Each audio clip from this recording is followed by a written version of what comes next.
이슈칼럼 시간입니다. 오늘은 SPM 김형진 대표와 함께합니다. 대표님 안녕하세요. 네, 안녕하십니까? 예, 미국보다도 우리 시장이 조금 더 안정적인 분위기가 지금 연출이 되고 있거든요. 특히나 코스닥 시장이 이번 하락에서 가장 빠르게 반등을 성공하고 있다라는 얘기가 들릴 정도인데 그러다 보니까 뭐 코로나는 여전하지만 시장의 충격이 이제 어느 정도 다 했다 이렇게 보시는 분들도 계신 것 같아요. 좀 섣부르지만 어떻게 보십니까?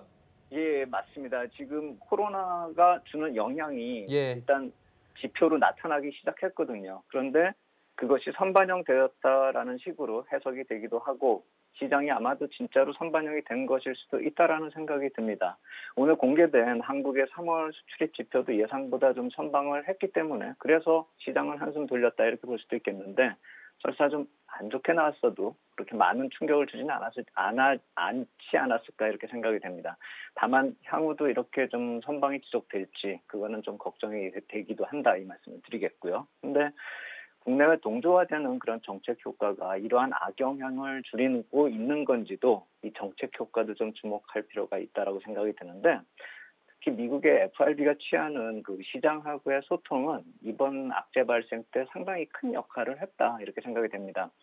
3월 후반부터 이 개입을 본격적으로 시작했죠. 그때 FRB가 정책을 결정을 하고 실제로 집행을 한 거는 이 뉴욕 연방은행 쪽이었는데 이 두 군데 모두 다 좀 조용하게 진행을 했지만 빠르고 자신감 있게 대응을 했고 그리고 채권 시장 개입할 때 홈페이지나 트위터, 블로그, 뭐 앱 같은 그런 각자의 이 소통 창구로 좀 투명하게 시장하고 적극적으로 실시간으로 소통했다는 점을 본다면은 현재 유지되고 있는 시장의 안정과 신뢰의 근본이 되고 있는 것이 아닌가 이렇게 생각이 되고 한마디로 투자자들을 안심을 시켰다라는 것이죠. 그래서 이번 주에 안 좋은 경제 지표까지도 FRB 쪽에서 공개를 하고 있는데 시장 참여자들 대부분이 이 경제 성장에 대해서 좀 걱정을 하고 있고 또 안 좋은 전망이 많이 나오고 있는데 FRB 쪽에서 내놓는 미국 1분기 GDP 성장률에 대한 수치를 어제 공개를 했습니다. 그래서 그 그림을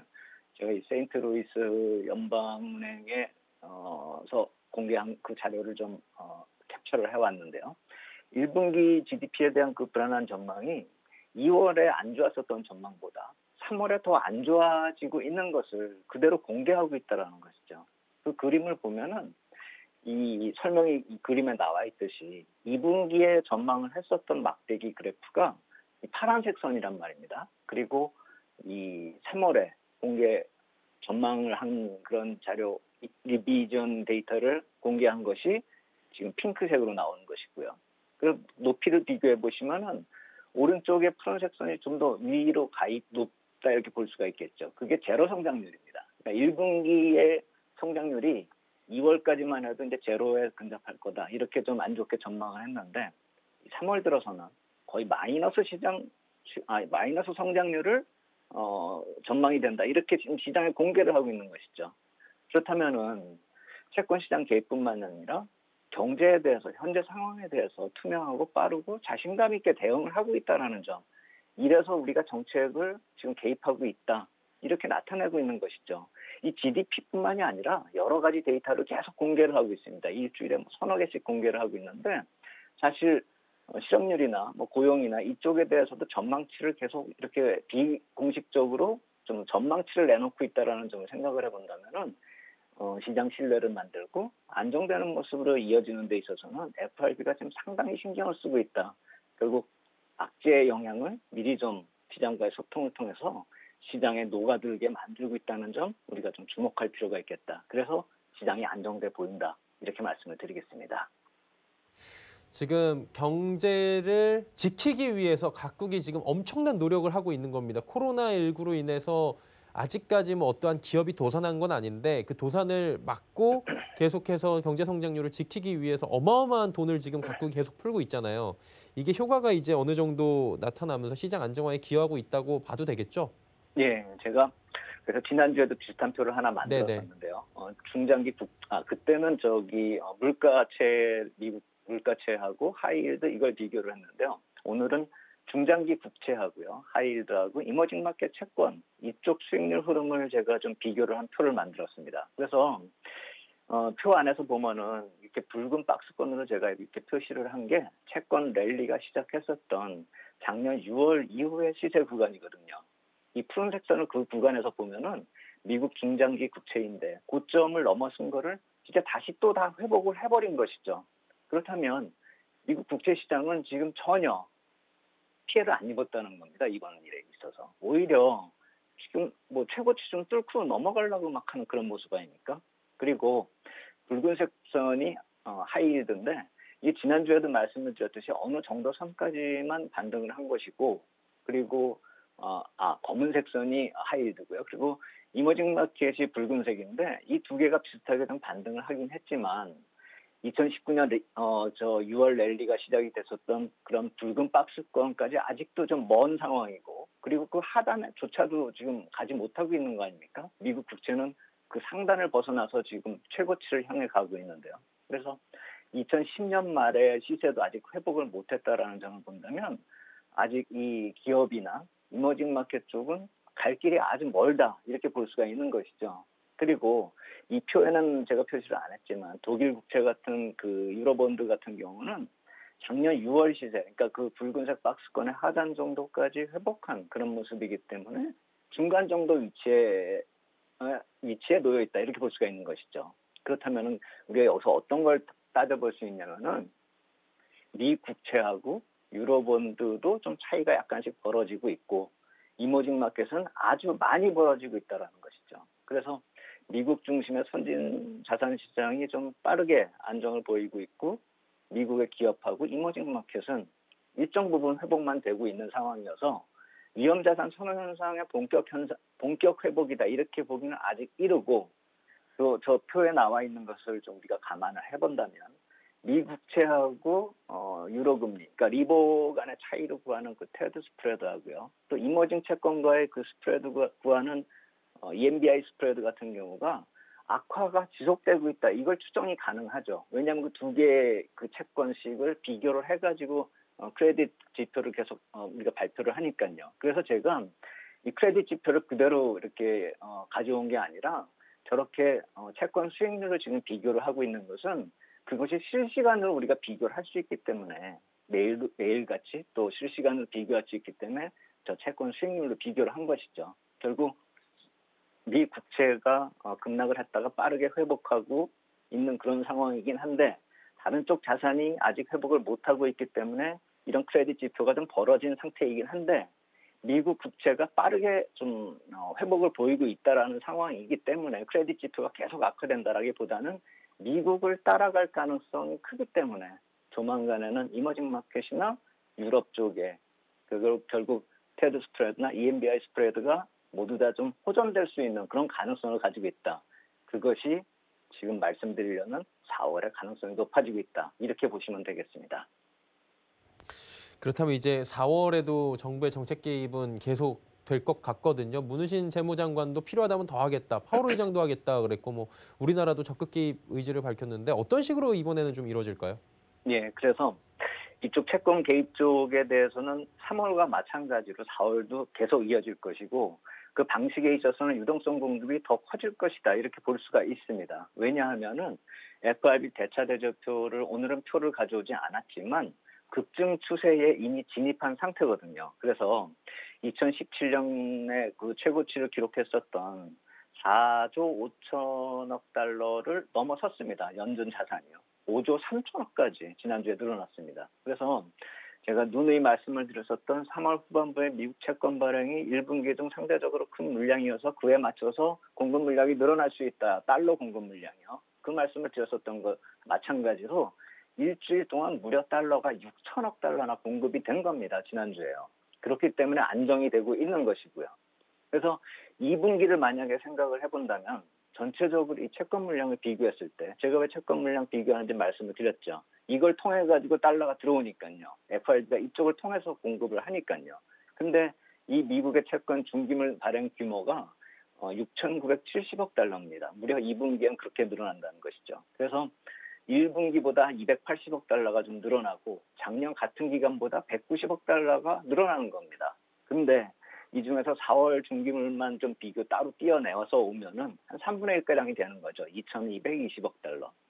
3월 대비는 전체 공급량이 한 3분의 2 수준인데 절대 규모 면에서 본다면 3월 초보다 좀 많이 늘어난다는 점에서 본다면 3월 후반보다 개입 강도가 약간 줄어들 수는 있어도 3월 초반보다 훨씬 강한 강도는 지속이 된다라는 것이죠. 그래서 달러 유동성 공급이 가속이 되고 예전에 말씀을 드렸듯이 4월부터는 부담이 호재로 변화가 되는데 여기에 유동성 QE까지 더불어서 강해지기 때문에 4월은 3월보다 더 큰 효과가 나타날 수 있다. 긍정적인 효과가 나타날 수 있다는 것이죠. 그렇기 때문에 지금 달러 부족으로 허덕이고 있는 유로 쪽이나 이머징 마켓 쪽으로도 좀 개선 효과가 나타나면서 아까 말씀드린 크레딧 스프레드가 줄어들 가능성이 크다. 이렇게 볼 수가 있겠습니다. 그러면 이번 한 주 이제 4월 첫날이기도 하고요. 첫째 주인데 투자 힌트를 조금 얻어봐야 될 것 같아요. 볼만한 게 뭐 있습니까? 예, 그래서 이제 우리가 이번 반등 때 어떤 업종이 좀 강했고 그리고 그것이 여태까지 나왔었던 진행되었었던 몇 년간의 흐름하고 과연 비교해 봤을 때 어떻게 흘러가고 있는지를 좀 점검할 필요가 있어서 제가 S&P 500하고요. 우주항공산업하고 IT하고 헬스케어 이쪽을 좀 뽑아봤습니다. 이게 뭐냐면은 그동안에 지난 트럼프 정부가 들어선 이후에 업종 차별화 중에서 이쪽이 좀 강했었던 그 업종 대표적인 세 개 업종이라는 것이죠. 근데 우리가 웃기지도 않는 게 이 IT나 헬스케어 같은 경우는 트럼프 정부가 들어설 때 민주당이 집권했을 경우에 수혜 업종으로 꼽혔던 그런 종목들이죠. 업종이죠. 근데 이것이 트럼프 정부가 들어서서도 IT나 헬스케어가 업종 수익률 상위를 기록하고 있다는 것이고 한국의 주식시장의 흐름도 아주 유사하다는 것이죠. 그래서 제가 그 표를 만들어서 이렇게 보여드렸는데 지금 맨 아래쪽에 나타나고 있는 그 검은색 선이 S&P 선으로 보시면 되고 그 맨 위에 있는 것이 IT 그리고 분홍색이 헬스케어 그리고 다만 좀 많이 올랐다가 쭉 떨어지고 있는 것이 푸른색 우주항공산업인데 우주항공산업은 최근에 좀 빠르게 또 급락 이후에 빠른 반등을 보이고 있는 게 정책 효과로 지금 나타나고 있는 것이죠. 군수산업 정책을 좀 지원한다라고 해가지고요. 그래서 우리나라에 없는 이쪽은 볼 필요가 없으니까 제외를 한다라고 한다면 이게 글로벌 동조화가 가능한 업종으로 봤을 때 IT하고 헬스케어 같은 경우는 한국에서도 향후에도 강할 수가 있다라는 점. 그러니까 상대적으로 지금 조정폭도 적고 반등할 때 빨랐고 그리고 과거 2년 동안 상승폭이 훨씬 컸었던 그 업종들이 주도 업종 위치를 잃어버리지 않을 것이라는 것이죠. 특히나 내용을 살펴봐도 IT 업종 쪽의 데이터 센터나 서비스 위주의 변화가 계속 주도가 됐었죠. 애플이나 MS나 아마존 간의 그 데이터 센터 경쟁이 계속 붙었었고 이 스트리밍 컨텐츠 쪽도 마찬가지로 계속 경쟁이 그들끼리 만들면서 경쟁력을 키워왔으니까요. 다만 우리 쪽은 IT 서비스 산업 쪽이 좀 그렇게 강하지가 않죠. 일부 종목밖에, 일부 기업밖에 없죠. 보통 반도체 위주 하드웨어 쪽이 좀 그나마 좀 선방을 하고 그걸 따라갔다 이렇게 볼 수가 있는 것이죠. 그렇다라고 본다면은 오늘 나온 그 수출입 실적 쪽에서 반도체가 좀 선방을 했기 때문에 IT 하드웨어가 좀 갈 수는 있어도 향후에는 IT 서비스 산업 위주의 우리의 상승세가 동반해서 글로벌 업종 동반의 커플링에 좀 우리가 같이 동참을 할 수 있지 않을까 이렇게 생각이 되면서 그래서 오늘 수출입 실적에서는 선방하게 나타나고 있는데 과연 이게 실적으로 이어질지는 1분기 어닝 시즌을 봐야 되겠죠. 이제 어닝 시즌 거의 들어서고 있습니다. 좀 있으면 삼성전자 실적 나오겠죠. 그래서 그 어닝 시즌을 거치면서 실적을 확인을 하면 4월부터는 우리가 본격적으로 투자 판단의 기회를 어느 것이 향후 주도주가 될 것인지를 가늠하면서 기회 속에서 투자 기회를 실행할 수 있는 그런 타이밍으로 4월을 좀 생각할 필요가 있겠다 이렇게 말씀을 드리겠습니다. 네, 4월의 첫날이다 보니까 마지막 질문 하나만 더 드릴게요. 시장을 이번 달에는 좀 어떻게 가져가야지 지난달에 워낙에 힘들어가지고 대응하기가 전략을 어떻게 가져가는 게 좋겠습니까? 예, 그래서 초반에는 글로벌 네. 유동성 압박이 아까 말씀드렸듯이 크레딧 스프레드가 확 줄어들지 않기 때문에 위험자산이나 이머징 마켓 펀드 쪽에서 자금 유출은 좀 지속될 것 같습니다. 그래서 크레딧 그쪽 지표가 좀 개선이 되기 전까지는 우리 시장, 그러니까 이머징 마켓 쪽은 글로벌 유동성 유입의 좀 후순위 쪽에 놓일 것이란 말입니다. 그래서 좀 이것이 해결될 때까지는 시장이 안정될 때까지는 좀 우리가 시간이 필요하다. 외국인 매수세 기다리는 건 좀 더 기다리자 이렇게 말씀을 드리겠고 그리고 아까 말씀을 드렸듯이 업종을 어느 쪽을 봐야 되느냐에 따라서는 시장 안정된 이유를 봐야 될 테니까요. 그래서 IT 산업의 성장성이 다시 부각이 될 가능성이 크다. 다만 단기적으로 실적이 얼마나 훼손이 될 것인가 그것이 업황 개선하고 누가 이길 것인가를 좀 가늠해야 되겠고 이번 악재가 발생이 되면서 이 재택근무 같은 것이 정착될 가능성이 크면서 네트워크 인프라 수요가 계속 증가하지 않습니까? 그래서 해외 쪽에서는 벌써 인텔하고 AMD 쪽에서 그리고 데이터 센터, 클라우드 사업 쪽으로 좀 이게 진화될 가능성은 계속 거론이 되고 있기 때문에 이것이 한국 쪽으로 온기를 전달할 가능성이 크다라는 점에서 우리가 IT 서비스 쪽하고 뭐 좀 따라가는 측면에서 반도체는 좀 지속적으로 좀 괜찮게 볼 필요가 있다라는 생각이 듭니다. 수급 쪽도 좀 변화가 나타나고 있습니다. 공매도 지금 금지하면서 대차 잔고 급감하고 있거든요. 삼성전자를 놓고 봤을 때 3월 20일 이후부터 대차 잔고가 급감하고 있는데 무려 7,946만 주나 감소를 했습니다. 그러니까 이거 그냥 내비뒀으면 아마 공매도가 이게 나왔을 테죠. 근데 이게 안 나오게 된 거죠.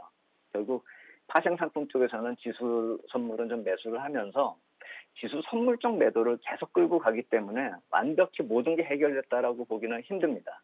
그래서 어느 쪽을 봐야 되냐면은 이제부터는 주식 선물을 이 공매도하고 대차 잔고가 급감하듯이 주식 선물을 환매수하는 타이밍 4월에는 그것을 보면서 우리가 좀 시장 접근 전략 타이밍을 같이 좀 꾸려나갈 필요가 있겠다 이렇게 말씀을 드리겠습니다.